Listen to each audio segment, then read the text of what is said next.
नमस्कार, आपका स्वागत है फिर से एक बार। और Sameer Shah, head online business axis securities के हमारे साथ जुड़ गए हैं और साथ ही हमारे कॉलर्स भी लगातार जुड़ते जा रहे हैं। सबसे पहले जो कॉलर हैं, पहले उनका स्वागत करते हैं। और समीर जी, हम शुरुआत करते हैं शो की मनो कुमार जी के सवाल से। मनो कुमार जी, आपका क्या सवाल है और आप सबसे पहले बताइए कहां से बात कर रहे हैं? नमस्कार सर, मैं मनोज नेगी बोल रहा हूँ सर। मैं हिमाचल प्रदेश से हूँ। जी बताएं अपना सवाल।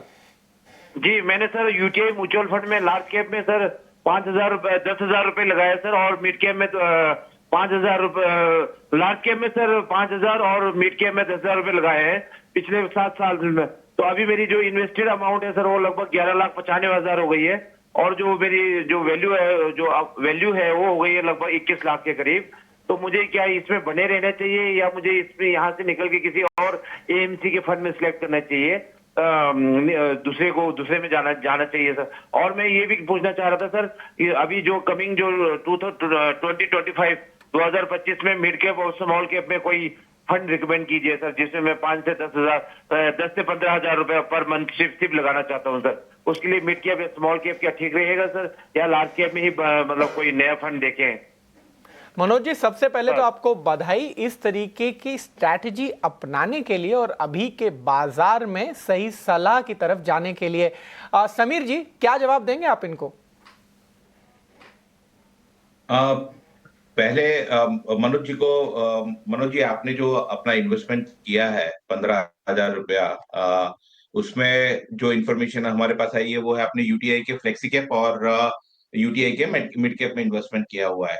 हालांकि दोनों ही फंड अच्छे परफॉर्मिंग स्कीम्स है, बट सुझाव ये रहेगा कि जब भी आप इन्वेस्टमेंट करते हो तो एक ही एमसी में ज्यादा एक्सपोजर ना ले। ज्यादा से ज्यादा 20% तक का निवेश ही कोई भी एक एमसी में रखे।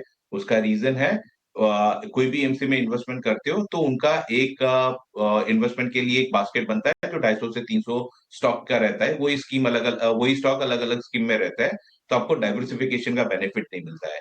इस चीज को ध्यान में रखते हुए हम आपको सुझाव देंगे कि आपके पास जो यूटीआई का फ्लेक्सी कैप फंड है, आप उसको एचडीएफसी फ्लेक्सी कैप फंड के साथ रिप्लेस करें। और जो आप दूसरा आपके पोर्टफोलियो में डेडिकेटेड लार्ज कैप फंड नहीं है, तो आप जो एडिशनल एसआईपी करना चाहते हैं उसके लिए हमारा सुझाव ये रहेगा कि आप Nippon India large cap fund में 6,000 डालें और बंधन का स्मॉल कैप फंड ऐड करें जिसमें 5,000 रुपए डालें। ऐसे ये अगर आप ऐसे अपना पोर्टफोलियो कंस्ट्रक्ट करते हो तो वो वेल बैलेंस्ड और डाइवर्सिफाइड रहेगा।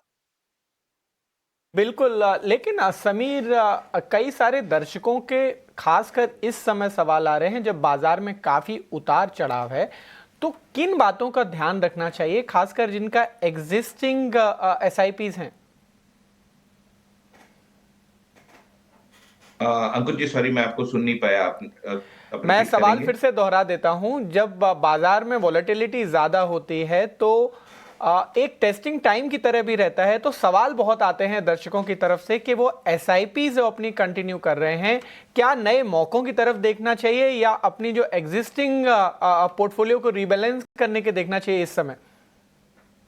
सो अंकुर जी, यहाँ पे ऐसा रहता है कि अगर आपने अच्छा फंड अच्छा सिलेक्ट किया है, बाजार का उतार चढ़ाव रहेगा। अगर गिरते हुए बाजार में आप देखोगे कि ज्यादातर म्यूचुअल फंड की स्कीम भी अ, बाजार के स्टॉक में इन्वेस्टेड रहते हैं, तो उनके रिटर्न में भी थोड़ा गिराव आ सकता है। यहाँ इम्पोर्टेंट ये है, जब भी मार्केट गिरता है तब हमें ये देखना है कि हमने जो स्कीम में इन्वेस्ट किया है वो मुझे डाउन साइड कितना प्रोटेक्शन दे रही है। अगर वो मार्केट अगर 10% गिरा है और आपका स्कीम सिर्फ 4, 5 या 6% गिरा है, तो ये आपके लिए अच्छा परफॉर्म कर रहा है। और दूसरा आपको ये देखना चाहिए कि फंड मैनेजर का स्ट्रेटेजी क्या है। जब ऐसे मार्केट जब डाउन साइड आता है तब मार्केट में वो कैसे प्रोटेक्शन की स्ट्रेटेजी लेते हैं। अगर ये चीजें सही है तो आपको नए स्कीम सेट करने की जरूरत नहीं है। इनफैक्ट ये गिरते हुए बाजार में आपको मौका मिलता है कि आप एडिशनल लमसम इन्वेस्टमेंट डाल के अपने रिटर्न को थोड़ा जब मार्केट ऊपर होता है तो आपको रिटर्न बेहतर दिखने लगता है। तो ये टाइम होता है, अगर आपने अच्छे स्कीम में इन्वेस्टमेंट किया है तो थोड़ा लमसम इन्वेस्टमेंट अगर आपके पास इन्वेस्टेबल सरप्लस है तो करें, और अपने पोर्टफोलियो को आगे जाके जो आप पोर्टफोलियो में रिटर्न बेहतर होने की उम्मीद बढ़ जाती है। और दूसरा, अगर ये टाइम पे मार्केट गिरा उससे ज्यादा आपका स्कीम गिर रहा है, तो ये टाइम है, अगर वो डेढ़ एग्जाम्पल कोई एक पर्टिकुलर स्कीम 1 से 1.5 साल तक कंटिन्यूअस अंडर परफॉर्म कर रही है, तो ये टाइम है कि जहां पे आप अपने वो स्कीम में से निकल के नए स्कीम में आप स्विच कर सकते हैं। बिल्कुल। यहाँ पर एक चीज़ और हम समझना चाहेंगे कि ये जो टेस्टिंग टाइम्स होता है, यहाँ पर कई सारे जो निवेशकों ने उन्होंने बिल्कुल उम्मीद अभी तक जताई है। तभी आपने देखा हो जो एसआईपी का आंकड़ा है वो इस बार भी 26 के ऊपर ही रहा है। ऐसा नहीं है कि बहुत ज़्यादा डिप आया है। तो बिल्कुल निवेशक अभी बने हुए हैं और शेयर बाजार आपका अधिकार इस बात को बार बार मुहिम को जारी रखना चाहता है। अगले कॉलर की तरफ बढ़ते हैं। संदीप रॉय जी हमारे साथ जुड़े हैं। संदीप जी, आपका स्वागत है। सबसे पहले बताइए आप कहाँ से बात कर रहे हैं और क्या है आपका सवाल? हाँ, गुड आफ्टरनून एवरीवन। मैं अभी कोलकाता से बात कर रहा हूँ। मुझे थोड़ा अपने म्यूचुअल फंड्स के एसआईपी को लेकर, क्योंकि वो बहुत ही डाइवर्सिफाइड है, तो उसके रिगार्डिंग मुझे थोड़ा सा मदद चाहिए सर की। जी, जो आपका पोर्टफोलियो है उसको बताना चाहेंगे? जो मैं देख पा रहा हूँ, कोटक ब्लू चिप फंड है, एसबीआई गोल्ड है, एचडीएफसी फ्लेक्सी कैप है, यूटीआई निफ्टी 50 इंडेक्स है, एसबीआई कंजर्वेटिव हाइब्रिड है और साथ ही टाटा और क्वांट के भी आपके पास एक्यूमुलेटेड फंड्स हैं। तो अगर आप यहाँ पर सवाल पूछना चाहें डायरेक्ट आप पूछ सकते हैं। आपने स्टडी किया है क्या पोर्टफोलियो समीर जी इनका? अंकुर जी, हमने इनका पोर्टफोलियो स्टडी किया है। संदीप जी के पोर्टफोलियो में करीबन 10 म्यूचुअल फंड के स्कीम है। ज्यादा हम स्टडी करने पर हमें 2-3 चीजें जो हमारी ओर से सुझाव रहेगा संदीप जी को। पहला, उनके पोर्टफोलियो में 3 लार्ज कैप फंड है। अ, संदीप जी, जब भी हम इन्वेस्टमेंट करते हैं म्यूचुअल फंड में, तो हमारा ऑब्जेक्टिव होता है कि हम अपने पैसे से डाइवर्सिफिकेशन करें।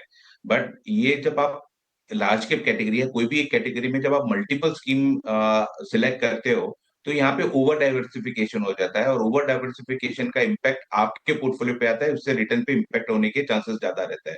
सो पहला सुझाव ये रहेगा, आप अपने पोर्टफोलियो में जो 3 लार्ज कैप है उसमें से आईसीआईसीआई प्रूडेंशियल ब्लू चिप में बने रहे, और कोटक ब्लू चिप और यूटीआई का निफ्टी 50 इंडेक्स फंड है, ये दोनों को आप मर्ज कर दे इसके अंदर। दूसरा, आपके पोर्टफोलियो को लेके सजेशन ये है, आपके पास आपके पोर्टफोलियो में 2 मिड कैप फंड है, मिड कैप के फंड है। एक है मोतीलाल ओसवाल का मिड कैप और दूसरा निपॉन इंडिया ग्रोथ। तो यहाँ पे सुझाव ये रहेगा, हालांकि दोनों ही अच्छे परफॉर्मिंग स्कीम है, बट सुझाव ये रहेगा कि आप निपॉन इंडिया को मोतीलाल ओसवाल के मिड कैप के साथ मर्ज करें। दूसरा, आपके पोर्टफोलियो आप लॉन्ग टर्म इन्वेस्टमेंट पे इन्वेस्टर हो, आपने अभी से कंजर्वेटिव हाइब्रिड में भी पैसा डाला हुआ है और टाटा बैलेंस एडवांटेज में भी पैसा डाला हुआ है।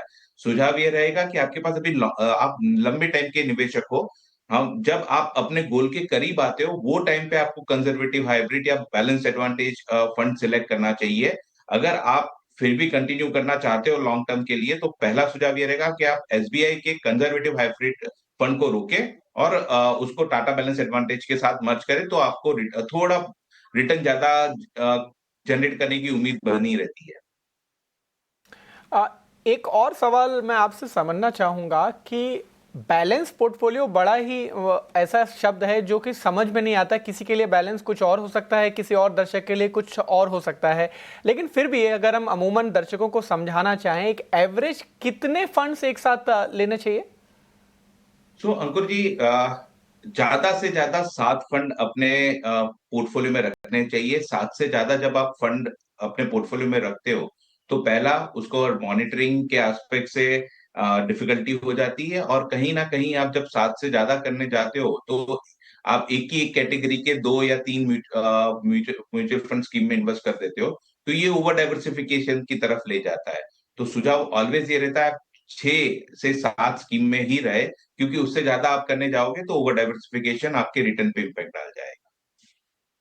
जी, अगला सवाल जो है हमारे साथ YouTube का है, मनीष राणा जी का। उनकी उम्र है 25 साल और साथ ही उनका जो सवाल है कि उनकी जो एसआईपी है वो मेरे एसेट इमर्जिंग ब्लू चिप की है, जिसमें 1000 रुपीज़ पर मंथ है। पराग पारिक का फ्लेक्सी कैप 1000 पर मंथ है। एसबीआई स्मॉल कैप 500 रुपये प्रतिमाह है।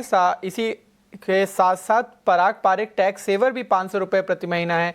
इनका जो सवाल है वो स्पेसिफिक ये है कि अगर ये फंड्स सही हैं उनके लिए या नहीं, ये यूट्यूब के माध्यम से हमारे पास सवाल आया है। तो बताइए इनको क्या सलाह देंगे आपको समीर? पहला मनीष जी के लिए सुझाव ये रहेगा कि आपको अपना रिस्क एपेटाइट फाइंड करना पड़ेगा कि आप एग्रेसिव किस्म के इन्वेस्टर हो, कंजर्वेटिव हो या मॉडरेट हो।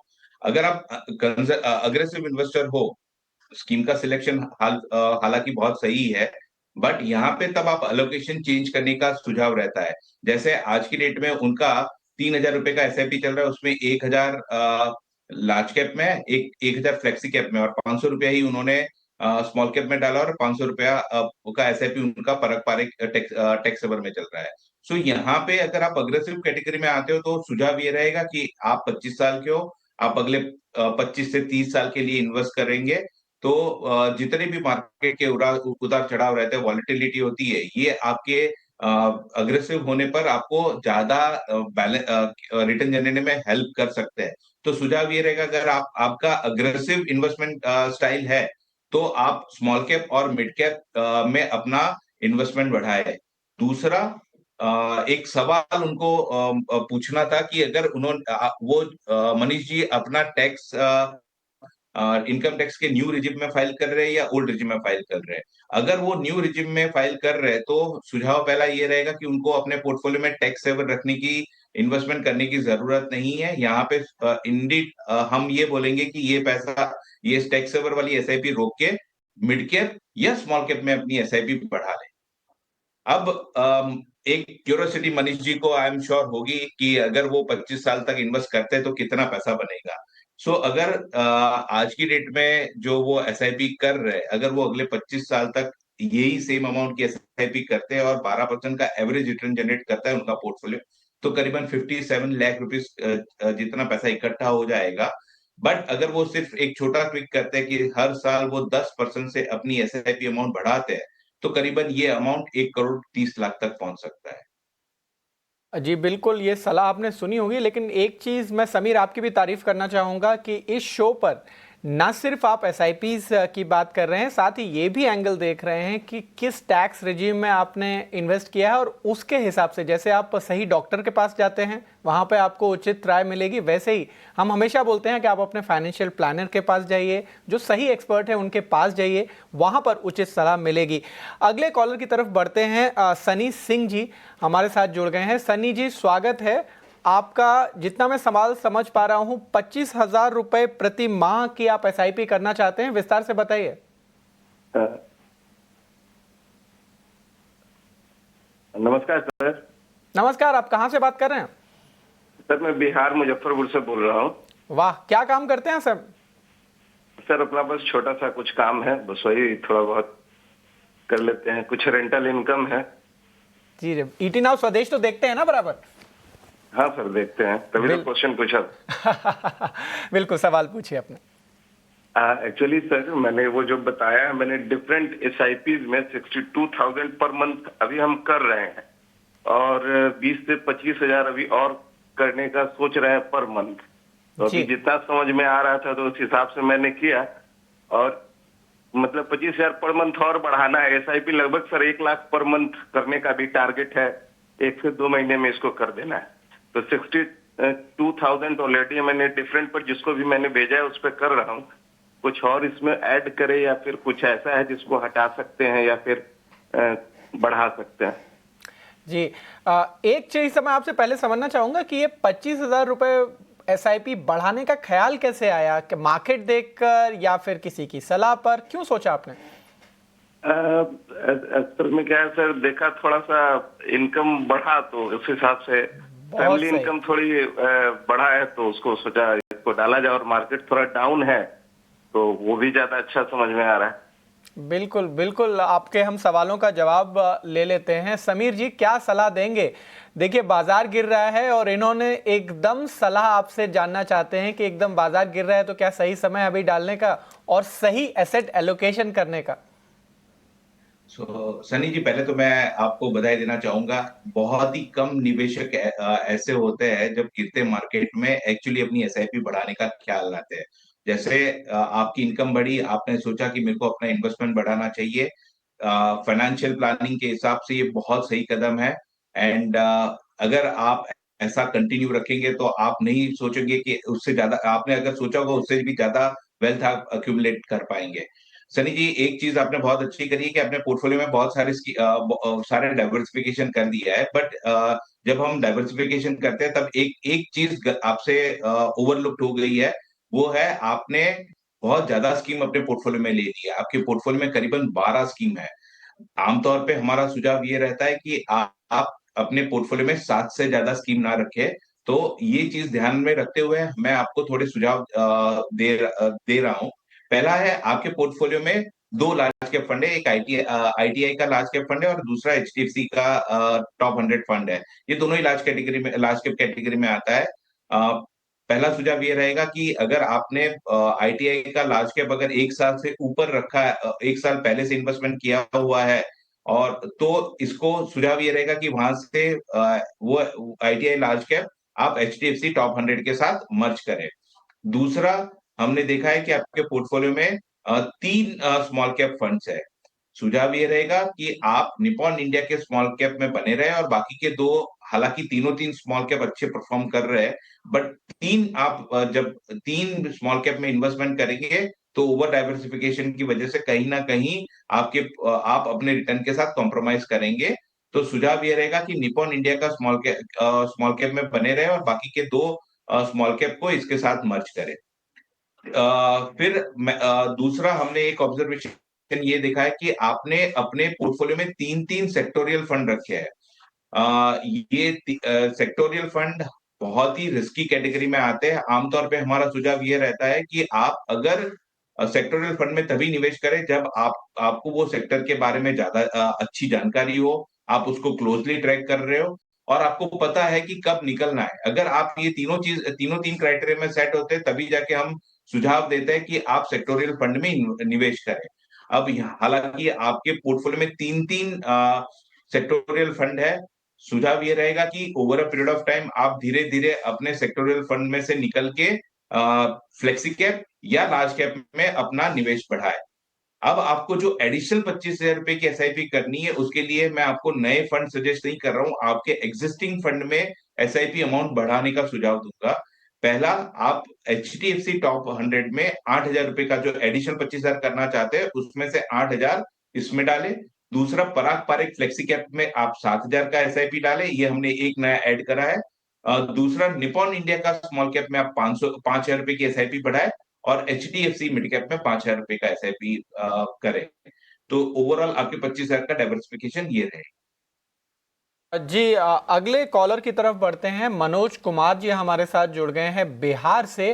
मनोज जी, कहाँ से बात कर रहे हैं आप बिहार से? हम बिहार मधुबनी डिस्ट्रिक्ट से बात कर रहे हैं सर।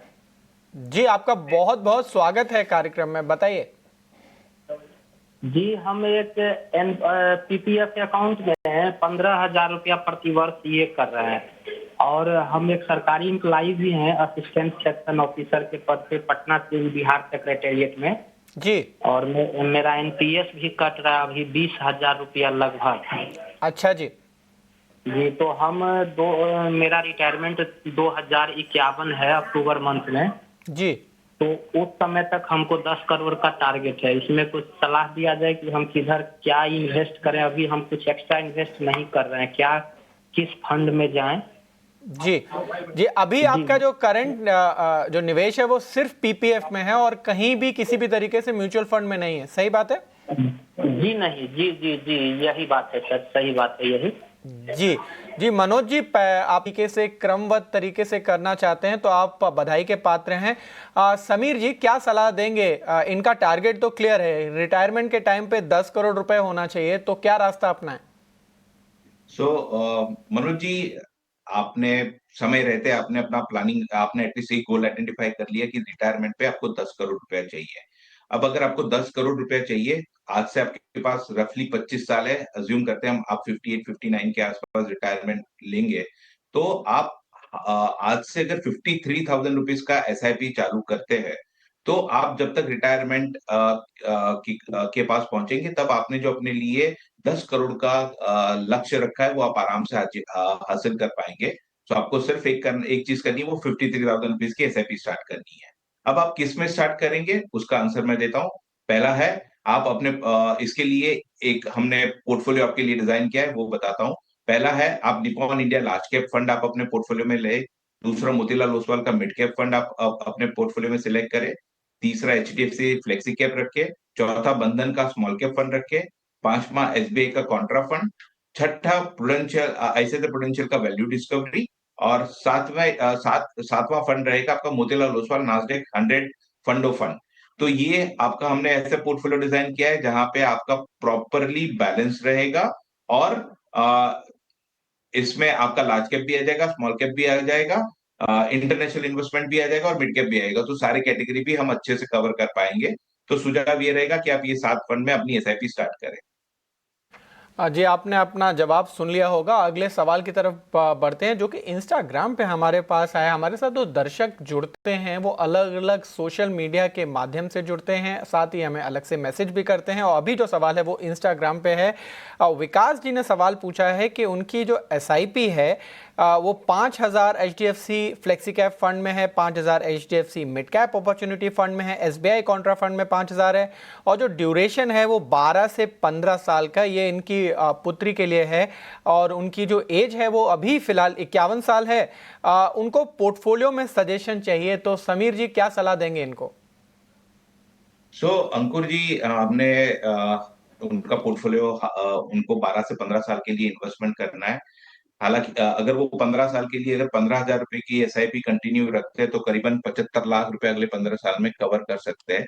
अब पोर्टफोलियो की बात करते हैं, तो इनका पोर्टफोलियो में काफी like no flexi cap, mid cap और कॉन्ट्रा सारे के सारे फंड अच्छे सिलेक्ट करे हैं। सुझाव ये रहेगा, सिर्फ उनके पोर्टफोलियो को स्टेबल और वेल बैलेंस करने के लिए उनको एक लार्ज कैप फंड अपने पोर्टफोलियो में जोड़ना चाहिए। हाल फिलहाल उन्होंने जो तीन स्कीम सिलेक्ट करी है, वो बहुत ही अच्छी है। सिर्फ वॉलेटिलिटी को, फ्यूचर वॉलेटिलिटी को ध्यान में रखते हुए हम सुझाव, हमारी ओर से सुझाव रहेगा कि एक डेडिकेटेड लार्ज कैप फंड अपने लार्ज कैप स्कीम अपने फंड पोर्टफोलियो में इंक्लूड करें। अगला सवाल ले लेते हैं। कानपुर से प्रकाश सोनी जी ने व्हाट्सएप पे हमें सवाल पूछा है, और इनका सवाल है कि आप आगे के लिए हमारे पोर्टफोलियो में क्या करना चाहिए। जो डिटेल्स दी हैं वो ऐसे हैं कि HDFC mid cap opportunities fund है, और साथ ही क्वांट स्मॉल कैप फंड है, जो दोनों में ही 5,000 रुपए प्रतिमाह की एसआईपी है। टोटल 15,000 की एसआईपी स्टार्ट करना चाहते हैं, और अगस्त 2024 में स्टार्ट किया है। पोर्टफोलियो में मल्टीपल फंड भी रखना चाहते हैं, ऐसी इन्होंने इच्छा जताई है, और टोटल अमाउंट को स्प्लिट करना है। सजेशन चाहते हैं आपका, बताइए क्या सुझाव देंगे इनको? प्रकाश जी, आपने अभी जो फंड सिलेक्ट करे हैं, दोनों ही अच्छे फंड है। अब आपको जो एडिशनल 15,000 रुपए की एसआईपी करनी है, तो आपके पोर्टफोलियो को बैलेंस लाने के लिए पहला सुझाव ये रहेगा कि आप एक 5,000 रुपए की SIP Nippon India large cap fund में करें। दूसरा, आपके पोर्टफोलियो में फ्लेक्सी कैप फंड ऐड करें, जो वो है फ्रैंकलिन इंडिया का फ्लेक्सी कैप फंड है, उसमें 5,000 रुपए की एसआईपी करें। और पोर्टफोलियो में थोड़ा वैल्यू स्टाइल इन्वेस्टिंग भी जरूरी है, तो उसको ध्यान में रखते हुए आईसीआईसीआई प्रुडेंशियल का वैल्यू डिस्कवरी फंड में भी 5,000 रुपए की एसआईपी करें। ये है आपके 15,000 रुपए का स्प्रेड, जिससे आपका एएमसी डाइवर्सिफिकेशन भी हो जाएगा और सेक्टर वाइज भी डाइवर्सिफिकेशन अच्छा हो जाएगा। अब आप जो अभी 10,000 रुपए की एसआईपी कर रहे हैं, अगले 15 साल तक अगर आप ये कंटिन्यू रखते, तो करीबन 50 लाख रुपए तक का आपका एयूम इकट्ठा हो रहा है। और अगर आप ये एसआईपी अमाउंट बढ़ा के 25,000 जो हाल कर रहे हैं, उससे आप करीबन 10 साल में 1.25 करोड़ के करीब फंड इकट्ठा कर पाएंगे। हाँ, एक और सवाल मैं आपसे समझना चाहता था समीर जी। बड़े दर्शकों का सवाल आ रहा है पिछले कुछ दिनों से, बाजार की जो उठापटक है उसके बाद कुछ लोग लमसम इन्वेस्टमेंट भी करना चाहते हैं और म्यूचुअल फंड का रास्ता उसके लिए अपनाना चाहते हैं। आपके हिसाब से ये सही समय है? बिल्कुल, बिल्कुल सही समय है। बट लमसम में भी ऐसा जैसे अगर किसी को 10 लाख रुपए का एग्जाम्पल लमसम डालना है, तो सुझाव ये रहेगा कि एक साथ 10 लाख रुपए ना डाल के हुए अगले 3 महीने में 3-3 लाख रुपया करके अगले 3 महीने में वो इन्वेस्टमेंट करे, तो उनको लमसम इन्वेस्टमेंट का भी बेनिफिट मिल जाएगा। और अगर मार्केट में ज्यादा वॉलिटिलिटी रहती है तो उससे भी उनको थोड़ा कुशन मिल जाएगा। और साथ ही ये तो हो गई लमसम इन्वेस्टमेंट की बात। इस समय शेयर बाजार सबका अधिकार चूंकि हमारा अभी की मुहिम है, इसमें किन ऐसी बातों का ध्यान रखना चाहिए न सिर्फ शेयर बाजार में बल्कि म्यूचुअल फंड इन्वेस्टमेंट के लिए? अंकुर जी, पहली चीज जो हम हर निवेशक को बोलते हैं कि जब भी आप इन्वेस्टमेंट करना स्टार्ट करते हैं तो पहले अपना रिस्क एपेटाइट समझे, अपने गोल को डिफाइन करें, अपना टाइम यानी टाइम होराइजन कितने समय तक निवेश करना चाहते हैं, ये 3 चीज को ध्यान में रख के ही स्कीम का सिलेक्शन करें। आमतौर पे हमने क्या देखा है कि मिड कैप, स्मॉल कैप या सेक्टोरियल फंड में शॉर्ट टर्म में अच्छा रिटर्न देखते हुए काफी निवेशकों ने अपने पोर्टफोलियो में ज्यादा एक्सपोजर ले लिया है। तो सुझाव ये रहेगा कि जब भी आप इन्वेस्टमेंट करते हैं तो वो अगर कोई भी स्कीम सिलेक्ट करते हो तो क्या वो आपके क्राइटेरिया के हिसाब से सेट हो रही है, तभी अपने पोर्टफोलियो में ले। अदरवाइज क्या होगा, जैसे मार्केट वॉलेटिलिटी के टाइम पे आपको अपने पोर्टफोलियो में नेगेटिव रिटर्न दिखेगा, और नेगेटिव रिटर्न जब आपके पोर्टफोलियो में दिखता है तब आपको बहुत सारे सवाल आते हैं। इससे अच्छा तो मैंने फिक्स डिपॉजिट में रख दिया होता, क्या मैंने सही इन्वेस्टमेंट किया है कि नहीं किया है। ऐसे बहुत सारे सेल्फ डाउट होते हैं, और ये क्या करते हैं, आपको आगे के इन्वेस्टमेंट के लिए रोकते हैं और आपके फाइनेंशियल गोल से आपको दूर ले जाते हैं। तो सुझाव यही रहेगा कि आप पहले अपने आप को समझे और बाद में स्कीम में इन्वेस्ट करें। बहुत शुक्रिया सारे सवालों का संजीदगी से जवाब देने के लिए समीर जी। इसी के साथ ही हमारे साथ जुड़ने के लिए दर्शकों का शुक्रिया। लेकिन आप जाइएगा नहीं, ये शो अभी जारी है और ब्रेक के बाद हम जल्द वापस आने वाले हैं।